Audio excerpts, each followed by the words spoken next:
ഈ വീഡിയോ കാണുന്ന എല്ലാവർക്കും എൻ്റെ സ്വാതന്ത്ര്യ ദിനാശംസകൾ. നമ്മുടെ ഇന്ത്യൻ ക്രിപ്റ്റോ കമ്മ്യൂണിറ്റികൾ വളരെ വേഗത്തിലാണ് വളർന്നുകൊണ്ടിരിക്കുന്നത്. ഒരുപാട് പുതിയ ആളുകൾ ഈ ഒരു സ്പേസിലേക്ക് വന്നുകൊണ്ടിരിക്കുന്നുണ്ട്. ഒരുപാട് പുതിയ ആളുകൾ ഇതിൽ ഇൻവെസ്റ്റ് ചെയ്യാനായാലും അല്ലെങ്കിൽ ക്രിപ്റ്റോ കറൻസി ട്രേഡിങ്ങും പഠിക്കാനായാലും വന്നുകൊണ്ടിരിക്കുന്ന ഒരു സമയത്തിലൂടെയാണ് നമ്മൾ കടന്നു പോകുന്നത്. അതായത് ഒരുപാട് പേര് ഈ ക്രിപ്റ്റോ കറൻസിയെ പറ്റി അറിയാനായിട്ട് തുടങ്ങിയിട്ടുണ്ട് എന്നുള്ള കാര്യങ്ങൾ നമുക്ക് ഇതിൽ നിന്നും മനസ്സിലാക്കാനായിട്ട് പറ്റുന്നുണ്ട്. എന്നാൽ നമ്മുടെ ഇന്ത്യൻ ഗവൺമെൻറ് ക്രിപ്റ്റോ കറൻസി എന്ന് പറയുന്ന ഈ ഒരു ടെക്നോളജിയോട് മുഖം തിരിഞ്ഞു നിൽക്കുന്ന ഒരു സമീപനമാണ് ഒരുപാട് നാളുകളായിട്ട് സ്വീകരിച്ചു വരുന്നത്.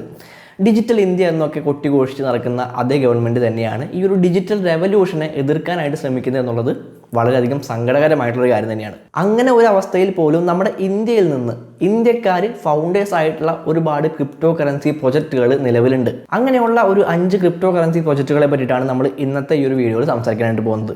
ഒരിക്കലും ഞാൻ ഈ കോയിൻസ് നിങ്ങൾ വാങ്ങിക്കണം എന്ന് പറയില്ല. കാരണം എല്ലാ കോയിൻസും ഫണ്ടമെൻ്റലി സ്ട്രോങ് ആയിട്ടുള്ള അല്ലെങ്കിൽ വളരെ വലിയ രീതിയിലുള്ള ഒരു ഗ്രോത്ത് നമുക്ക് പ്രതീക്ഷിക്കാവുന്ന കോയിൻസ് ഒന്നുമല്ല. അതുകൊണ്ട് തന്നെ ഈ കോയിൻസ് നിങ്ങൾ വാങ്ങണം അല്ലെങ്കിൽ നിങ്ങൾ ഇതിലൊരു ഇൻവെസ്റ്റ്മെൻറ്റ് നടത്താനായിട്ട് തയ്യാറാവണം എന്നൊന്നും ഞാൻ ഈ ഒരു വീഡിയോയിൽ പറയില്ല.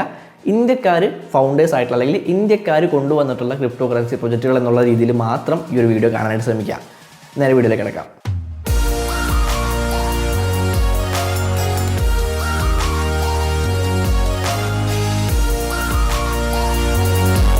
ഇന്നത്തെ നമ്മുടെ ലിസ്റ്റിലെ ഒന്നാമത്തെ പ്രൊജക്റ്റ് എന്ന് പറയുന്നത് നിങ്ങൾ ഓൾറെഡി നമ്മുടെ പല വീഡിയോകളിലും കേട്ടിട്ടുണ്ടാകാനായിട്ട് സാധ്യതയുള്ള ഒരു പ്രൊജക്റ്റാണ്. നമ്മുടെ ഇന്നത്തെ വീഡിയോയുടെ സ്പോൺസറും അവർ തന്നെയാണ്. EPNS ആണ്. EPNS എന്താണെന്ന് ചോദിച്ചു കഴിഞ്ഞിട്ടുണ്ടെങ്കിൽ നമ്മുടെ ഇന്ത്യക്കാരുടെ ഭാഗത്ത് നിന്നും Web3 സ്പേസിലേക്കുള്ള ഒരു കിടിലൻ സംഭാവനയാണ് EPNS എന്ന് വേണമെങ്കിൽ പറയാനായിട്ട് പറ്റും. അതായത് എതേറിയം പുഷ് നോട്ടിഫിക്കേഷൻ സർവീസ്. പേര് പോലെ തന്നെ എതേറിയം DeFi പ്രോട്ടോകോൾസിൽ നമുക്കൊരു നോട്ടിഫിക്കേഷൻ സർവീസ് പ്രൊവൈഡ് ചെയ്യുന്ന ഒരു Web3 ആപ്ലിക്കേഷനാണ് ഈ EPNS എന്ന് പറയുന്നത്. അതായത് എതേറിയം ബ്ലോക്ക് ചെയിനകത്തുള്ള ഡീസെൻട്രലൈസ്ഡ് ആപ്പുകളുമായോ സ്മാർട്ട് കോൺട്രാക്റ്റുകളുമായോ ബന്ധപ്പെട്ടിട്ടുള്ള ഇവൻറ്റുകളുടെയും അപ്ഡേറ്റുകളുടെയും എല്ലാം തന്നെ നോട്ടിഫിക്കേഷൻസ് യൂസേഴ്സിന് ലഭിക്കുന്ന ഒരു പരിപാടിയാണ് ഈ EPNS എന്ന് പറയുന്ന പ്രൊജക്റ്റ് കൊണ്ട് ഇവർ ഉദ്ദേശിച്ചിട്ടുള്ളത്. ആൻഡ് ഇന്നത്തെ വീഡിയോയുടെ ടോപ്പിക്കുമായിട്ട് ബന്ധപ്പെട്ട് നോക്കുകയാണ് എന്നുണ്ടെങ്കിൽ ഇവിടെയാണ് ഏറ്റവും ഇമ്പോർട്ടൻ്റ് ആയിട്ടുള്ള കാര്യം വരുന്നത്. ഇതിൻ്റെ ഫൗണ്ടേഴ്സ് ആയിട്ടുള്ള 2 പേരും ഇന്ത്യക്കാരാണ്. ഇത്രയും യുണീക്ക് ആയിട്ടുള്ള ഈ Web3 പ്രൊജക്റ്റ് ലോകത്തിന് മുമ്പിലേക്ക് അവതരിപ്പിച്ചിട്ടുള്ളത് ഇന്ത്യക്കാരായിട്ടുള്ള ഹർഷ് രജത്തും റിച്ച ജോഷിയുമാണ്. ആൻഡ് നിങ്ങൾക്കറിയാവുന്ന പോലെ തന്നെ EPNSൻ്റെ നേറ്റീവ് ടോക്കണാണ് പുഷ് എന്ന് പറയുന്നത്. നമുക്ക് ഓൾറെഡി പല എക്സ്ചേഞ്ചുകളിലും ട്രേഡ് ചെയ്യാനായിട്ട് സാധിക്കുന്ന ഒരു ടോക്കണാണ് ഈ പുഷ് എന്ന് പറയുന്നത്. ഓക്കെ, അപ്പോൾ ഞാൻ ഏറ്റവും ആദ്യം പറഞ്ഞ പോലെ ഞാൻ ഈ കോയിൻ വാങ്ങണമെന്നോ അല്ലെങ്കിൽ ഇതിൽ ഇൻവെസ്റ്റ് ചെയ്യണമെന്നോ ഒന്നും ഞാൻ പറയില്ല. അതെല്ലാം നിങ്ങളുടെ ഇഷ്ടമാണ്. നിങ്ങൾക്ക് കൂടുതൽ ഡീറ്റെയിൽസ് കാണണമെന്നുണ്ടെങ്കിൽ ഡിസ്ക്രിപ്ഷനിൽ ഞാൻ ഇതിൻ്റെ ലിങ്ക് കൊടുത്തിട്ടുണ്ട്, നിങ്ങൾക്ക് പോയി നോക്കാം. ആൻഡ് ഇന്നത്തെ ലിസ്റ്റിലെ നമ്മുടെ രണ്ടാമത്തെ ടോക്കൺ എന്ന് പറയുന്നത് WRX ആണ്. WRX അറിയാത്തവരായിട്ട് ആരും ഉണ്ടാവില്ല. അതായത് നമ്മുടെ ഇന്ത്യൻ ക്രിപ്റ്റോ കറൻസി എക്സ്ചേഞ്ച് ആയിട്ടുള്ള വാസ്റിക്സിൻ്റെ ടോക്കണാണ് WRX എന്ന് പറയുന്നത്. ഈ വാസ്റിക്സ് എന്ന് പറയുന്ന ആ ഒരു എക്സ്ചേഞ്ച് വഴിയായിരിക്കാം പല ആളുകളും ഈ ഒരു ക്രിപ്റ്റോ സ്പേസിലേക്ക് വന്നിട്ടുണ്ടായിരിക്കാം. ഞാൻ വന്നിട്ടുള്ളത് വാസ്റിക്സ് വഴിയാണ്. അതുകൊണ്ട് തന്നെയാണ് ഈ ചാനലിൽ ഞാൻ ഏറ്റവും ആദ്യം തന്നെ വാസ്റിക്സിൻ്റെ ട്യൂട്ടോറിയലുമായിട്ട് തുടങ്ങിയിട്ടുള്ളത്. ഓക്കെ, അപ്പോൾ വാസ്റിക്സ് ആണ് നമ്മൾ പല കാര്യങ്ങളും പഠിപ്പിച്ചത്. ഓരോ ടോക്കൺസിൻ്റെ പേരുകൾ ഉൾപ്പെടെ പഠിപ്പിച്ചത് നമുക്ക് വാസ്റിക്സ് ആണ്. അപ്പോൾ ആ ഒരു വാസ്റിക്സിൻ്റെ ഒരു ടോക്കണാണ് WRX എന്ന് പറയുന്നത്. ഈ WRX എന്ന് പറയുന്ന ടോക്കൺ ബൈനാൻസ് ബ്ലോക്ക് ചെയിനിൽ ഉള്ള ഒരു ടോക്കണാണ്.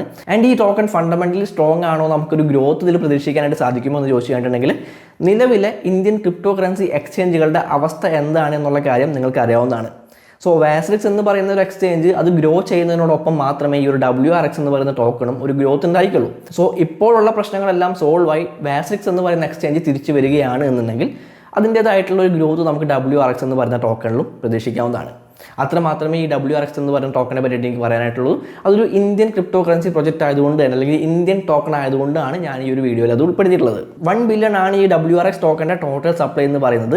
ഈ ഒരു ടോക്കൺ ഹോൾഡേഴ്സിന് റിവാർഡുകളും അതുപോലെ തന്നെ ട്രേഡിംഗ് എക്സ്ചേഞ്ചിൽ ചെറിയ രീതിയിലുള്ള ഫീ ഡിസ്കൗണ്ടുകളും വാസ്റിക്സിൽ ട്രേഡ് ചെയ്യുമ്പോൾ ചെറിയ രീതിയിലുള്ള ചെറിയ രീതിയിലുള്ള ഡിസ്കൗണ്ടുകളും കാര്യങ്ങളൊക്കെ ലഭിക്കും എന്നുള്ളതാണ് ഇതിനൊരു ഗുണം എന്ന് പറയുന്നത്.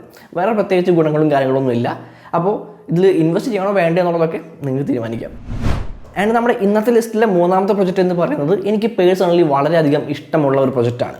ഒരു ഇന്ത്യൻ ക്രിപ്റ്റോ കറൻസി എന്തൂസിയാസ്റ്റ് എന്നുള്ള നിലയ്ക്ക് നമുക്ക് അഭിമാനിക്കാവുന്ന ഒരു പ്രൊജക്റ്റാണ് മാറ്റിക് എന്ന് പറയുന്നത്, പോളിഗൺ എന്ന് പറയുന്നത്. ഇതിൻ്റെ ഫൗണ്ടേഴ്സ് ആയിട്ടുള്ള 3 പേരും ഇന്ത്യക്കാരാണ്. ജയന്തി കനാനി, സന്ദീപ് നൈൽവാൾ, അനുരാഗ് അർജുൻ. നമ്മൾ ഓൾറെഡി പോളിഗൺ മാറ്റിക്കിനെ പറ്റിയിട്ടുള്ള ഒരു ഡീറ്റെയിൽഡ് ആയിട്ടുള്ള വീഡിയോ നമ്മൾ ചെയ്തിട്ടുള്ളതാണ്. അതുകൊണ്ട് ഞാൻ വളരെ വിശദമായിട്ടൊന്നും മാറ്റിക്കിനെ പറ്റിയിട്ട് പറയുന്നില്ല. നിങ്ങൾക്ക് വിശദമായിട്ട് അറിയണമെന്നുണ്ടെങ്കിൽ ആ ഒരു വീഡിയോ കണ്ടാൽ മതി. ലിങ്ക് ഇവിടെ കൊടുക്കുന്നുണ്ട്. ഇന്ത്യയിൽ നിന്നാണ് പോളിഗൺ മാറ്റിക് പോലുള്ള ഫണ്ടമെന്റലി സ്ട്രോങ് ആയിട്ടുള്ള ഒരു പ്രൊജക്ട് വന്നിട്ടുള്ളത് എന്ന് പറഞ്ഞു കഴിഞ്ഞിട്ടുണ്ടെങ്കിൽ ഇതിനെപ്പറ്റി അറിയാവുന്ന ആളുകളല്ലാതെ വേറെ ആരും അത് സമ്മതിക്കാനായിട്ട് പോകുന്നില്ല. മാത്രമല്ല ഗംഭീരമായിട്ടുള്ള ഒരു എൻട്രിയോട് കൂടിയിട്ടാണ് 2017 പോളിഗൺ എന്ന് പറയുന്നത്, അല്ലെങ്കിൽ മാറ്റിക് എന്നതായിരുന്നു ആ ഒരു സമയത്ത് പേര്. മാറ്റിക് എന്ന് പറയുന്ന ഈ ഒരു ക്രിപ്റ്റോ കറൻസി പ്രൊജക്ട് ക്രിപ്റ്റോ സ്പേസിലേക്ക് വന്നിട്ടുള്ളത്. എതേറിയത്തിന്റെ പ്രശ്നങ്ങളിൽ ഒന്നായിട്ടുള്ള സ്കെയിലബിലിറ്റിക്ക് ഒരു സൊല്യൂഷൻ എന്ന നിലയിൽ ഒരു ലെയർ 2 ബ്ലോക്ക് ചെയിൻ ആയിട്ടാണ് മാറ്റിക് കടന്നു വരുന്നത്. പിന്നീട് റീബ്രാൻഡിങ്ങിലൂടെ ആ മാറ്റിക് എന്ന് പറയുന്ന പേര് മാറ്റിയിട്ട് പോളിഗൺ എന്ന് പറയുന്ന പേരിലേക്ക് അവർ മാറുകയുണ്ടായി. ടോക്കണിൻ്റെ പേര് ഇപ്പോഴും മാറ്റിക് എന്ന് തന്നെയാണ്. ഞാൻ ഓൾറെഡി അതിനെ പറ്റിയിട്ടുള്ള വീഡിയോ ചെയ്തുകൊണ്ട് തന്നെ ഞാൻ വിശദമായിട്ടുള്ള കാര്യങ്ങളിലേക്ക് കടക്കുന്നില്ല. നിങ്ങൾക്ക് കൂടുതലായിട്ട് അറിയാൻ താല്പര്യമുണ്ടെന്നുണ്ടെങ്കിൽ ആ ഒരു വീഡിയോ കണ്ടാൽ മതി. നമ്മുടെ ഇന്നത്തെ ലിസ്റ്റിലെ 4ാമത്തെ പ്രൊജക്റ്റ് എന്ന് പറയുന്നത് യൂണിലെൻഡ് ആണ്. എന്താണ് യൂണിലെൻഡ് എന്ന് ചോദിച്ചു കഴിഞ്ഞിട്ടുണ്ടെങ്കിൽ സ്പോട്ട് ട്രേഡിങ്ങും അതുപോലെ തന്നെ ലെൻഡിങ് ബോറോയിങ് ഒക്കെ പ്രൊവൈഡ് ചെയ്യുന്ന ഒരു DeFi പ്രോട്ടോക്കോളാണ് ഈ യൂണിലെൻഡ് എന്ന് പറയുന്നത്. നമ്മുടെ യൂണിസ്വാപ്പ് പോലെ അല്ലെങ്കിൽ യൂണിസ്വാപ്പിനേക്കാൾ കിടിലനാവും എന്നൊക്കെ പ്രതീക്ഷിക്കുന്ന അല്ലെങ്കിൽ പ്രതീക്ഷിച്ചിരുന്ന ഒരു പ്രോട്ടോക്കോളാണ് ഈ യൂണിലെൻഡ് എന്ന് പറയുന്നത്. സാധാരണ ഇത്തരം പ്ലാറ്റ്ഫോമുകളെ നമ്മളൊരു ഡീസെൻട്രലൈസ്ഡ് എക്സ്ചേഞ്ച് എന്നാണ് വിളിക്കാറുള്ളത്. ഇപ്പോൾ യൂണിസ്വാപ്പ് ആയാലും പാൻകേക്ക് സ്വാപ്പ് ആയാലും നമുക്കറിയാം അതെല്ലാം ഒരു ഡീസെൻട്രലൈസ്ഡ് എക്സ്ചേഞ്ച് ആണ്. എന്നാൽ യൂണിലെൻഡ് എന്ന് പറയുന്നത് ഒരു ഡീസെൻട്രലൈസ്ഡ് ക്യാഷ് മാർക്കറ്റ് എന്നുള്ള രീതിയിലാണ് അവർ ഈ ഒരു ക്രിപ്റ്റോ സ്പേസിലേക്ക് വന്നിട്ടുള്ളത് തന്നെ. മറ്റുള്ള DeFi പ്രോട്ടോക്കോളിൽ നിന്നുള്ള വ്യത്യാസം എന്താണെന്ന് ചോദിച്ചാൽ നിലവിലുള്ള പല DeFi സൊല്യൂഷനുകളിലും ഒരു ഭൂരിഭാഗം ഡിജിറ്റൽ അസറ്റുകളും DeFi ഇക്കോസിസ്റ്റത്തിന് പുറത്താണ് ഉണ്ടായിരിക്കുക. ഇപ്പോൾ കോയിൻ മാർക്കറ്റ് ക്യാപ്പിൽ തന്നെ ഒരുപാട് ക്രിപ്റ്റോ കറൻസി ടോക്കൺസ് നമുക്ക് കാണാനായിട്ട് പറ്റും. എന്നാൽ അതിൽ നിന്നെല്ലാം വളരെ കുറച്ച് ടോക്കൺസ് മാത്രമേ നമുക്ക് ഈ പറയുന്ന രീതിയിലുള്ള ഡീസെൻട്രലൈസ്ഡ് എക്സ്ചേഞ്ചുകൾ നമുക്ക് അവൈലബിൾ ആയിട്ടുള്ളൂ. എന്നാൽ യൂണിലെൻഡിനകത്ത് ERC20 ടോക്കൺസിനെ ഒരു കൊളാറ്ററലായി വെച്ചുകൊണ്ട് ലെൻഡിങ് ആൻഡ് ബോറോയിങ് സാധ്യമാകുന്നതിനൊപ്പം തന്നെ യൂസേഴ്സിന് അവരുടെ അസറ്റുകൾ ട്രേഡ് ചെയ്യാനും സാധിക്കും എന്നുള്ളതാണ് യൂണിലെൻഡിന്റെ ഒരു പ്രത്യേകത എന്ന് പറയുന്നത്. ആ പ്രോട്ടോകോളിന്റെ ഒരു ഗവേണൻസ് ടോക്കൺ ആണ് UFT എന്ന് പറയുന്നത്. നിങ്ങൾ കേട്ടിട്ടുണ്ടാവാനായിട്ട് സാധ്യതയുള്ള ഒരു ടോക്കൺ ആണ് UFT എന്ന് പറയുന്നത്. പല എക്സ്ചേഞ്ചുകളിലും നമുക്ക് ട്രേഡ് ചെയ്യാനായിട്ട് സാധിക്കുന്ന ഒരു ടോക്കണുമാണ് UFT എന്ന് പറയുന്നത്. ആൻഡ് ഇന്നത്തെ വീഡിയോയുടെ ടോപ്പിക്കുമായിട്ട് ബന്ധപ്പെട്ടിട്ടുള്ള കാര്യങ്ങൾ നോക്കുകയാണെന്നുണ്ടെങ്കിൽ ഇതിന്റെ ഫൗണ്ടേഴ്സ് ആയിട്ടുള്ള ആളുകൾ ആരാണെന്ന് നോക്കുകയാണെന്നുണ്ടെങ്കിൽ നമുക്ക് കൃത്യമായിട്ട് കാണാൻ പറ്റുന്നുണ്ട്. ചന്ദ്രേഷ് അഹർവാർ, സൂര്യാൻഷ് കുമാർ, തരുൺ മാലിക്, ആയുഷ് ഗാർഗ്, വിശാൽ കൊദാരി, ജുനദ് തെബ തുടങ്ങിയ ഒരുപാട് ആളുകളാണ് ഇതിൻ്റെ ഫൗണ്ടേഴ്സ് ആയിട്ടുള്ളത്. എല്ലാം ഇന്ത്യക്കാർ തന്നെയാണ്. ഓക്കെ, അപ്പോൾ ഇന്ത്യയിൽ നിന്നുള്ള മറ്റൊരു യുണീക്ക് ആയിട്ടുള്ള ഒരു പ്രോട്ടോക്കോളാണ് ഈ യൂണിലെൻഡ് എന്ന് പറയുന്ന ഈ ഒരു UFT എന്ന് പറയുന്ന ടോക്കണുള്ള ഈ ഒരു പ്രോട്ടോക്കോൾ എന്ന് പറയുന്നത്. ആൻഡ് നമ്മുടെ ഇന്നത്തെ ലിസ്റ്റിലെ ലാസ്റ്റ് പ്രൊജക്റ്റ് എന്ന് പറയുന്നത് ഫ്രണ്ടിയർ ആണ്. 4000-ൽ പരം ക്രിപ്റ്റോ അസറ്റുകൾ സെൻഡ് ചെയ്യാനും സ്റ്റോർ ചെയ്യാനും ഇൻവെസ്റ്റ് ചെയ്യാനൊക്കെ കഴിയുന്ന ഒരു crypto and DeFi NFT wallet ആണ് ഈ ഫ്രണ്ടിയർ എന്ന് പറയുന്നത്. ഇതുകൂടാതെ സ്റ്റേക്കിങ്ങിലൂടെ ഒരു പാസീവ് ഇൻകം കൂടെ ഏൺ ചെയ്യാനായിട്ട് സാധിക്കുന്ന ഒരു Web3 പ്ലാറ്റ്ഫോം കൂടിയാണ് ഈ ഫ്രണ്ടിയർ എന്ന് പറയുന്നത്. ആൻഡ് ഇമ്പോർട്ടൻ്റ് പാർട്ടിലേക്ക് വരികയാണെങ്കിൽ ഇതിൻ്റെ ഫൗണ്ടേഴ്സ് ആയിട്ടുള്ള 3 പേരും ഇന്ത്യക്കാരാണ്. രവീന്ദ്രകുമാർ, വെട്രിച്ചെൽവൻ ജയപാൽ പാണ്ഡി, പലാഷ് ജെയിൻ. ഈ 3 പേരുമാണ് ഈ ഒരു ഫ്രണ്ടിയർ എന്ന് പറയുന്ന ഈ ഒരു ക്രിപ്റ്റോ കറൻസി പ്രൊജക്റ്റിന്റെ ഫൗണ്ടേഴ്സ് ആയിട്ട് വരുന്നത്. ആൻഡ് ഫ്രണ്ടിയർ ഇക്കോ സിസ്റ്റത്തിലെ യൂട്ടിലിറ്റി ടോക്കൺ ആണ് ഫ്രണ്ട് എന്ന് പറയുന്ന ടോക്കൺ, FRONT. പല ക്രിപ്റ്റോ കറൻസി എക്സ്ചേഞ്ചുകളിൽ നമുക്ക് ട്രേഡ് ചെയ്യാനായിട്ട് സാധിക്കുന്ന ഒരു ടോക്കണും കൂടിയാണ് ഈ ഫ്രണ്ട് എന്ന് പറയുന്നത്. ഞാൻ ഏറ്റവും ആദ്യം പറഞ്ഞ പോലെ തന്നെ ഈ വീഡിയോയിൽ പറഞ്ഞിട്ടുള്ള ടോക്കൺസിൽ ഒന്നും തന്നെ നിങ്ങൾ ഒരു ഇൻവെസ്റ്റ്മെൻറ്റ് നടത്തണമെന്ന് ഞാൻ പറയില്ല. കാരണം ഇതിൽ പറഞ്ഞിട്ടുള്ള എല്ലാ പ്രൊജക്റ്റുകളും ഫണ്ടമെൻ്റലി സ്ട്രോങ് ആയിട്ടുള്ള പ്രൊജക്റ്റുകളൊന്നുമല്ല.